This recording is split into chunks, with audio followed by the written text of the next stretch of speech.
Welcome back, dear students and scholars.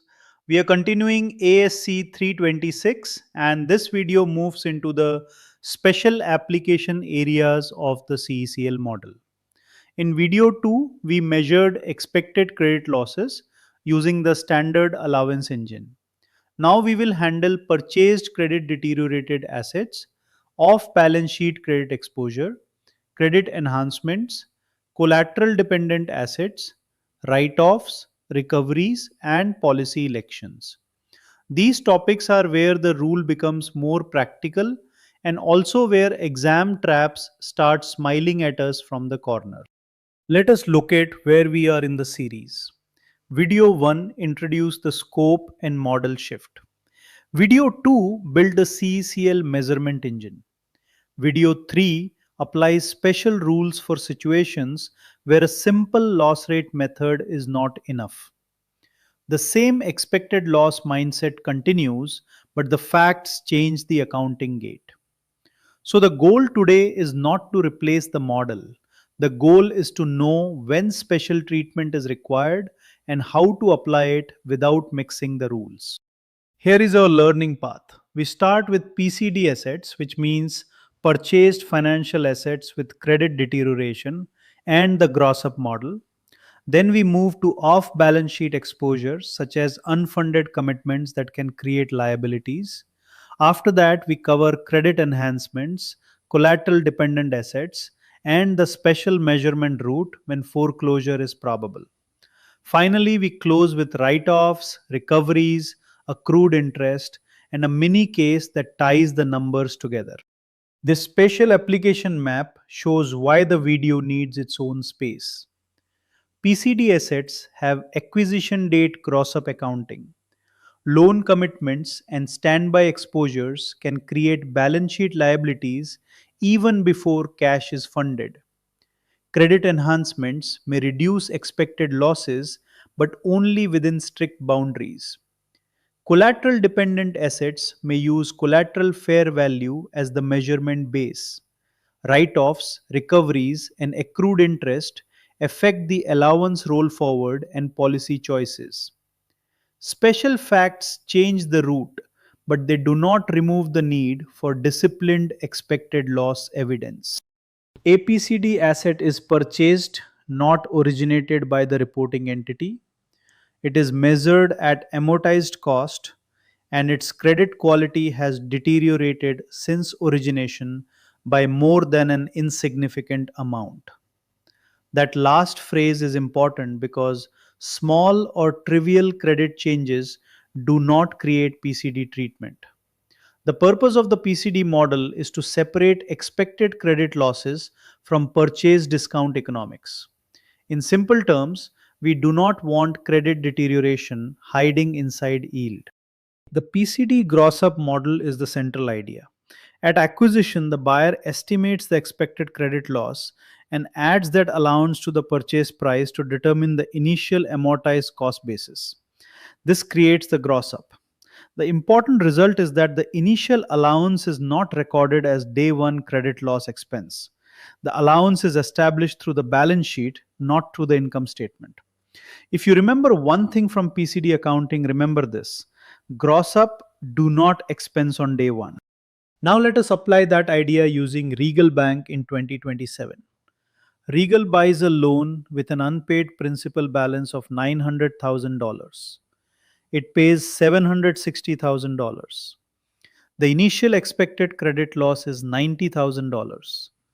The initial amortized cost basis is 760,000 plus 90,000, which equals $850,000. The remaining difference between the $900,000 principal and the $850,000 amortized cost basis is a $50,000 non-credit discount. This entry separates the components clearly. Regal debits loan principal for $900,000. It credits cash for $760,000, credits allowance for credit losses for $90,000, and credits loan non credit discount for $50,000. Total credits are $900,000, so the entry balances. The allowance captures the credit component. The non-credit discount captures the remaining purchase discount. These two should not be blended because they create different accounting effects later. After acquisition, the PCD asset follows the normal reporting date CECL update process. The acquisition date gross up is a one time entry, but the allowance is not frozen forever. At each balance sheet date, the entity updates expected credit losses using current information and reasonable forecasts. If expected losses increase, the entity records additional credit loss expense. If expected losses decrease, it records a reversal of credit loss expense.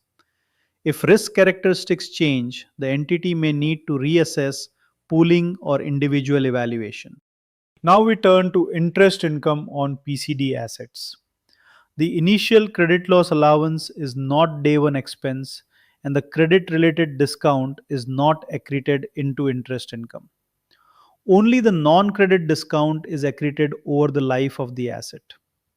In the Regal Bank example, the $50,000 non credit discount is the part that will affect interest income over time. The credit related portion stays in the allowance framework. The memory hook is simple. PCD does not turn expected credit loss into yield. CECL also reaches certain off balance sheet credit exposures. If an entity has a legally binding commitment to extend credit and it cannot unconditionally cancel that commitment, it estimates expected credit losses on the unfunded portion. The amount is recorded as a liability with credit loss expense as the offset. If the commitment is unconditionally cancelable by the issuer, then no CECL liability is required. The exposure may be off the balance sheet, but the credit risk is not invisible to accounting. Here is the Mercury Finance example. Mercury has a legally binding unfunded line of credit of $1 million. It expects 50% of that line to be funded, and the expected loss rate on the funded amount is 4%. The calculation is 1 million multiplied by 50%, giving $500,000 expected funding. Then 500,000 multiplied by 4% gives a $20,000 expected credit loss. The entry is debit credit loss expense for $20,000 and credit liability for credit exposure for $20,000. Credit enhancements can reduce expected credit losses, but the boundary matters.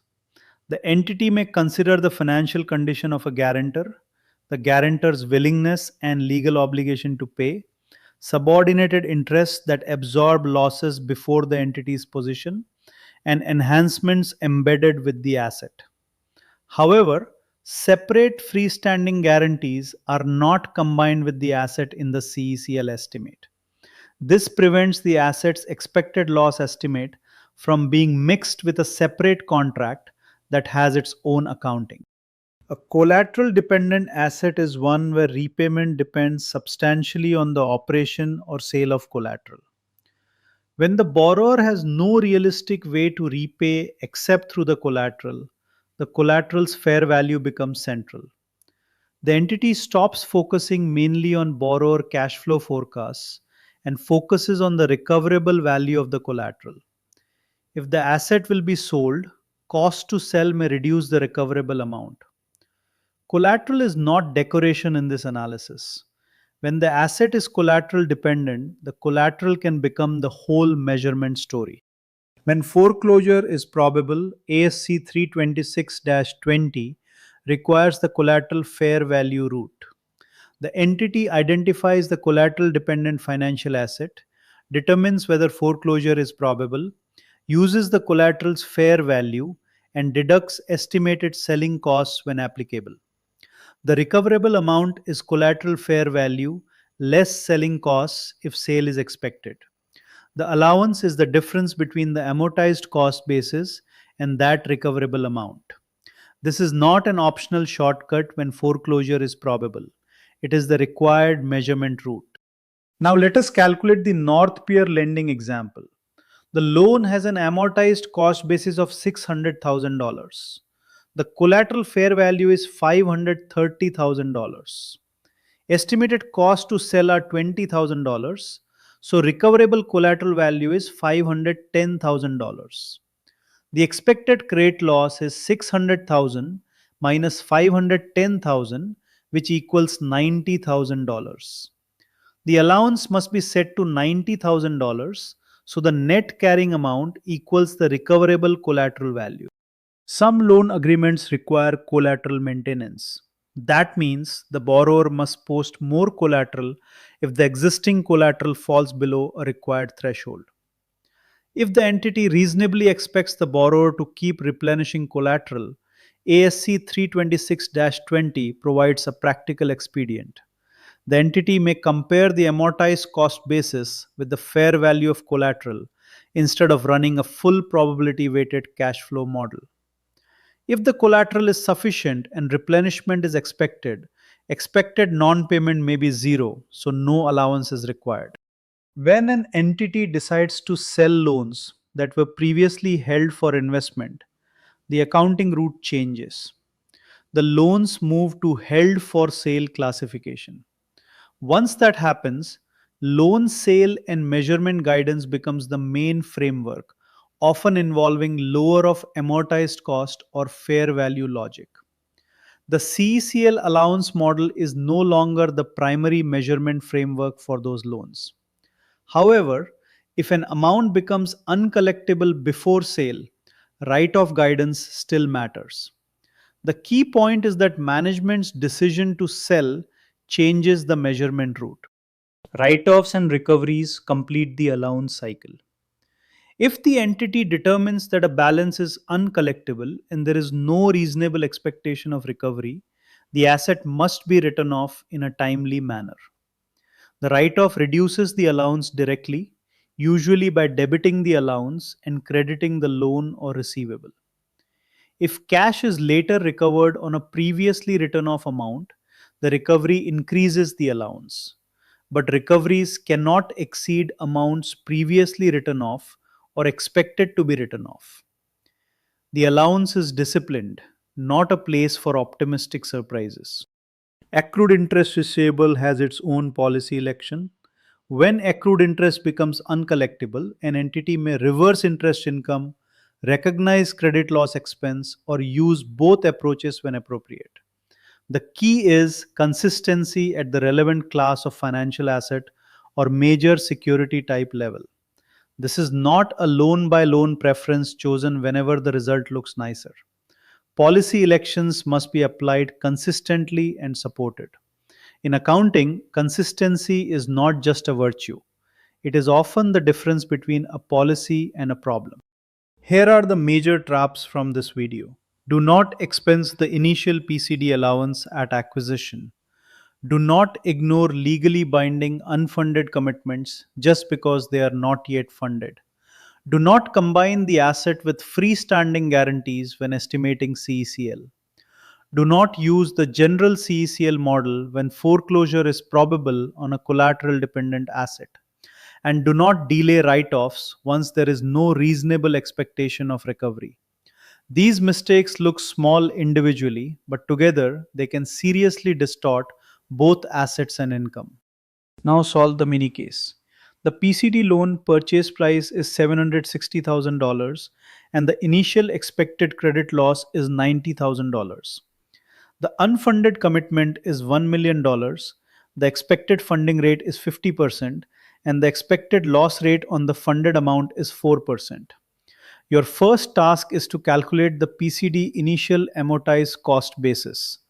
Your second task is to calculate the off balance sheet credit exposure liability and identify the journal entry. Think through the two applications separately. Here is the answer.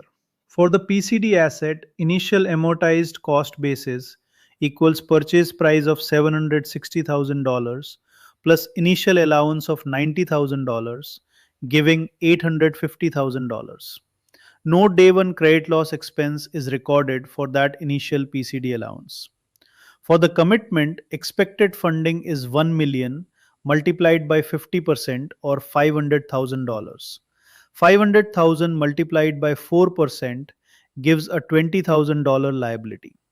The entry is debit credit loss expense for $20,000, and credit liability for credit exposure for $20,000. Let us close this special application layer.